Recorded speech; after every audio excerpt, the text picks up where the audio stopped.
And Senator Rand Paul, a Republican from Kentucky. What are your initial thoughts about all of this?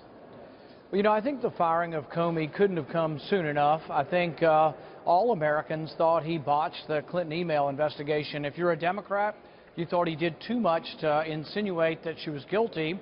And then if you're a Republican, you thought, well, if he insinuated she was guilty, why didn't they prosecute her? So I think both sides were unhappy. And if virtually every American thinks you botched an investigation, maybe that we need somebody else that can bring more confidence to the FBI. There's no doubt 24 hours ago, everyone, to your point, would have said, hey, this guy's got to go. But fast forward to this morning, and even some of your Senate Republican colleagues are questioning the timing of it. Well, there's a lot of hypocrisy going around. Chuck Schumer in November said he lost confidence. Hillary Clinton saying that he completely destroyed the whole election. And then you have Eric Holder says that in the letter, indicating his dismissal, Eric Holder says that Comey violated long-standing Department of Justice procedures. So I think you have a lot of people looking at it from the Democrat side who have said they have lost confidence in him. I think you have Republicans saying he should have prosecuted Clinton. Nobody's happy with his tenure at the FBI. So I think it was long past time for him to go. Of course, this puts a lot of pressure on the replacement. Who's the ideal candidate? Not who do you think it should be per se, but who's the person that you think has sort of rekindled not only the esprit de corps, the FBI, and perhaps the entire intelligence community, but also Main Street America, which obviously is confused at this point and not trusting anyone? I think a lot of people come from within the FBI, but I don't know that that's an absolute. I do think you want someone with some experience in law enforcement. But I think you also want somebody who knows how to balance civil liberties with law enforcement. One of my concerns with Comey is that he was always up here on the Hill advocating for more power for the FBI.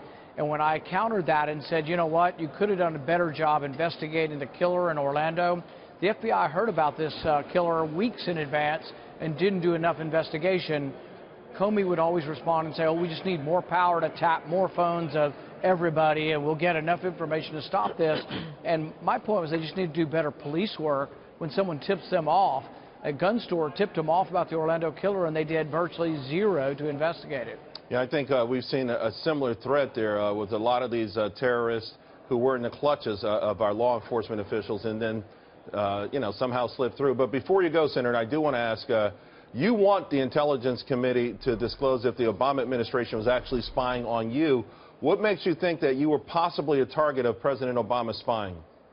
We've had two different reporters come to us who say they have sources, and of course I don't know the sources, so I can't tell if it's true or not.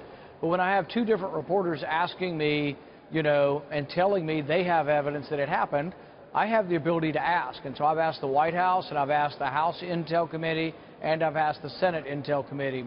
There's supposed to be a procedure called a Gates notification.